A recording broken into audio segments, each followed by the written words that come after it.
कुर्सी पे बैठने वालों को जमीन की अहमियत याद रहे, सच दिखाते हैं हम। सच का सामना में आपका एक बार फिर स्वागत है। महाराष्ट्र में नए टेक्सटाइल कमिश्नर आए थे, तो उन्होंने अभी शाम 5 बजे हमसे ऑनलाइन मीटिंग की। हमने हमारे मुतालबात जो पहले रखते थे कि यार हमको जो है बिजली सब्सिडी मिलना चाहिए, बिजली सब्सिडी 2 रुपया यूनिट करके सब चार्जेस मिला के पावर लूम को देना चाहिए, प्लेन पावर लूम की पॉलिसी बनाना चाहिए। एक यार्न बैंक 2018 में सेंट्रल गवर्नमेंट ने बनाई थी, जो बिना ब्याज की थी। वो हम कर्ज लिए उसमें, उसके बाद कोई डाल गया 19 और 20-21 में जो है बंद चला गया, मंदी का शिकार हुआ, इसलिए वो स्कीम बढ़ाई जाए ऐसा बोला गया है। और पहले जो है महाराष्ट्र में 100 से ज़्यादा मिले थी, बम्बई और उसके आसपास। तो अभी हमको जो है यार्न जो है गुजरात से और तमिलनाडु कर्नाटक से लेना पड़ता है। जो यहाँ से कपास सबसे ज़्यादा तैयार होती है मराठवाड़ा में, और कपास यहाँ से जाती है कि तमिलनाडु वगैरह में। तो हमको कॉस्टिंग जो है ट्रांसपोर्टिंग का पड़ता है, ऊंचा पड़ता है। हम बांग्लादेश और चाइना के कंपटीशन में हमारा कपड़ा खड़ा करना चाहते हैं। बांग्लादेश जो है हमारे ही से यार्न लेता है और हमसे सस्ता कपड़ा बना कर दे देता है।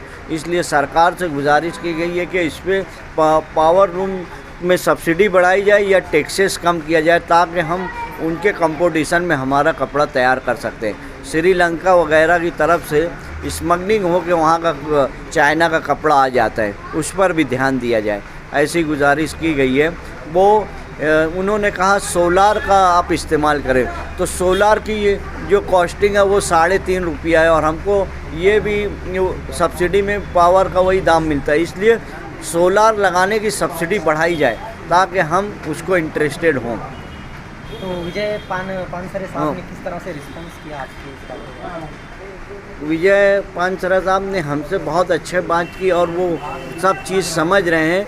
और महाराष्ट्र के जो है हर जगह से लोग जो है वो रिक्वेस्ट कर रहे हैं। तो इंशाअल्लाह ताला जो है सरकार अगर ध्यान दे तो टेक्सटाइल की जो नई पॉलिसी बनने वाली है उसमें कुछ ना कुछ फ़ायदा होगा। मांग रहे हैं रुपया, अगर वो कोविड का 2 साल जोड़े तो हमको तो कोई फ़ायदा ही नहीं हुआ, बंद में चला गया सब। इसलिए यार्न बैंक जो है बिना ब्याज का है। इसलिए आपसे गुजारिश ये है कि आप वो उसको स्कीम को आगे बढ़ाएं। वो यार्न बैंक की स्कीम बहुत अच्छी है, एक बात। दूसरी बात ऐसी साहब, हमारा जो कंपटीशन है चाइना और बांग्लादेश से रहता है, तो आप हमारा कपड़ा जो है हमारे से बांग्लादेश यार्न लेता है और वो हमसे सस्ता कपड़ा देता है। अब उनके आगे हमको टिकने के लिए आप कोई ऐसी स्कीम बनाएं जिसकी वजह से हमारा कपड़ा उनके जैसा तो रहे, ताकि हिंदुस्तान में जो है यहाँ देखो श्रीलंका की तरफ से चाइना का कपड़ा स्मगलिंग होके आ जाता है, जिसकी वजह से वो सस्ता पड़ता है, हमारा कपड़ा बहुत ज़्यादा बिकता नहीं है, इसलिए हम मंदी का शिकार हो जाते हैं। दूसरी बात सर, हमारे महाराष्ट्र के अंदर पहले 100 से ज़्यादा स्पिनिंग मिले थी, और सबसे ज़्यादा कपास जो है मराठवाड़ा में तैयार होती है। तो 40 गांव, धुलिया, अम्मलनेर, इन सब जगह स्पिनिंग मिले पहले से कोऑपरेटिव थी और प्राइवेट भी थी। तो ऐसी कोई स्कीम निकाली जाए कि महाराष्ट्र में मराठवाड़ा में ही यार्न बने और हमको ट्रांसपोर्टिंग का और दूसरे टैक्सेस से सस्ता पड़े, ये गुजारिश करते हैं सर। और दूसरा पावर सब्सिडी जो है आप देते, अभी वो बोले हैं आप सोलार का बोले, आप सब्सिडी देते हैं। हमने सोलार लगाने की कोशिश की, मगर वो सब्सिडी मिलने की वजह से उस पर जो है महंगा पड़ता है, वो तो कॉस्टिंग ज़्यादा पड़ती है। इसलिए उस सोलार पे सब्सिडी दी जाए ताकि हम लोग वो लगा लें। और मालेगांव शहर में 3 लाख पावर लूम है सर, 140 सैजिंगी है। प्रोसेस यहाँ पर नहीं है। अगर प्रोसेस हो यहाँ पर हो जाएगा तो कपड़ा जो है पाली, बालोतरा, अहमदाबाद, सूरत जाने के बजाय यहीं पर प्रोसेस हो जाएगा, तो वो कॉस्टिंग हमारी बच जाएगी। तो और इसके बाद हमको जो है सब्सिडी जो है 2 रुपया यूनिट का, हम जो है 10-12 साल से सरकार से रिक्वेस्ट कर रहे हैं कि यार तमिलनाडु वगैरह में 1 रुपया यूनिट है, यूपी में जो है 75 रुपया पर लूम है महीने का, तो हमारे महाराष्ट्र में भी ऐसा कुछ पॉलिसी लगाए कि यार हमारे महाराष्ट्र का जो टेक्सटाइल सेक्टर है वो अहमदाबाद या सूरत वगैरह ना जाए, ये ऐसी गुजारिश करते हैं सर। ठीक है। अच्छा सर एक बात, पहले हमारा 27 HP के, हमका 1 HP से लेके 50 HP तक का कोई रेट नहीं था, तो वो पॉलिसी फिर से लाना चाहिए कि 1 HP से लेके 50 HP तक का कोई भी इस्तेमाल किया जाए, उसमें जो है रेट सब्सिडी एक मिलना चाहिए। MD सूट वगैरह अभी जो महावितरण कंपनी ने मीटर निकाला है, तो MD सूट हो जाता है हमारा अगर महीने भर में सिर्फ 15 सेकंड से लेके 15 मिनट तक का अगर ओवरलोड हो गया पावर जाने आने से, तो वो 25,000 पेनल्टी लगा दे रहे हैं। तो वो पॉलिसी को बदलना चाहिए, ऐसी गुजारिश करते हैं। बहुत बहुत शुक्रिया आपका, आपने हमसे बात की। Thank you sir. 1 मिनट जवाब देंगे। अंसारी जी। सारी सबसे ज्यादा तवज्जो देना चाहिए। नाही कसा करायचं म्हणतो, कैसा करना चाहिए? इनको साथ एक्स्ट्रा ऑर्डिनरी आप जो सब्सिडी का पैरामीटर यदि यूनिफॉर्म करते हैं ना, तो इनको एक्स्ट्रा ऑर्डिनरी देना चाहिए और इनको फर्स्ट प्रेफरेंस देना चाहिए।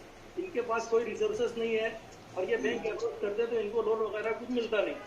तो आपने जो इससे पहले पॉलिसी बनाई थी, जैसे लास्ट पॉलिसी जो है जो अभी ऑनगोइंग है, जो खत्म होगी, इसको अगर आप देखेंगे ना तो आपने पॉलिसी तो बना दी है, लेकिन इम्प्लीमेंटेशन का जहाँ तक ताल्लुक आता है तो उसमें गवर्नमेंट जो अपना रोल रहता है वो बराबर से परफॉर्म करती नहीं। मैं आपको एग्जांपल दूंगा, जो लास्ट पॉलिसी है इसका पहला 7.7.5 में आपने लिखा हुआ है कि मालेगांव के अंदर गवर्नमेंट जो है वो प्रायोरिटी बेस के ऊपर प्रोसेसिंग एक पार्क बनाएगी और वहाँ CTP लगाएगी। पूरे 5 साल खत्म हो गए साहब, हम लोगों ने कई मतलब आपको रिप्रेजेंट किया, लेटर दिया, मंत्री जी को दिया, सेक्रेटरी साहब को दिया, लेकिन एक पैसे का भी इसके अंदर काम होता नहीं है।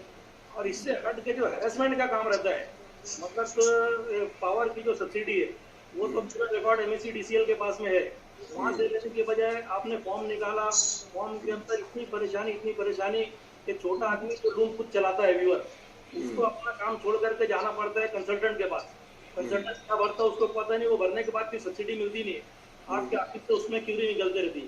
तो ये जो छोटे लोग हैं साहब, इनको ये सब कॉम्प्लायंस से आपको एग्जाम करना चाहिए। बड़े जो मिल ओनर्स है, कॉर्पोरेट, उनको आप करिए, कोई मिसयूज कर रहा है आप उसके ऊपर जो चाहे एक्शन ले लेवे, लेकिन छोटे बनकर को जो परेशानी होती है ये सब काम खत्म होता है। ठीक आहे। पुढच्या आमच्या पॉलिसीमध्ये इज ऑफ डुईंग बिझनेस अंतर्गत आम्ही कमीत कमी प्रोसिजर ठेवून तो लाभ देण्यासाठी आम्ही प्रयत्न करू। आपण सांगतात पण ते होतात नाही, ऍक्च्युअल ग्राउंड जे रियालिटीज असतात ना ते फार वेगळी असतात। आणि जे पॉवरचे जो है तामिळनाडू सारखं त्याची सेपरेट वेगळी कॅटेगरी करायला पाहिजे आणि ₹1 प्रति युनिट ते सगळ्यांना द्या। आता सोलारच्या बद्दल काय सजेशन आहे आपलं? त्याच्या सबसिडी ते तुम्ही जास्त दिली तर तुम्ही एकदा ते यांना जे व्ह्युअर्स आहेत त्यांना सोलर जर लावायला लागला आणि सबसिडी जास्ती केला ते एकदा लावून त्यांनी तर तुम्हाला गव्हर्नमेंटचे डोके संपतील जातात। ठीक आहे। आणखी एक ईमेल मी आपल्याला पाठवला आहे 24 डिसेंबरला, त्याच्यामध्ये सगळे पॉईंट डिटेल मध्ये दिलेले आहे, ते साहेब आपण कन्सिडर करून घ्या नवी पॉलिसी बद्दल। ठीक।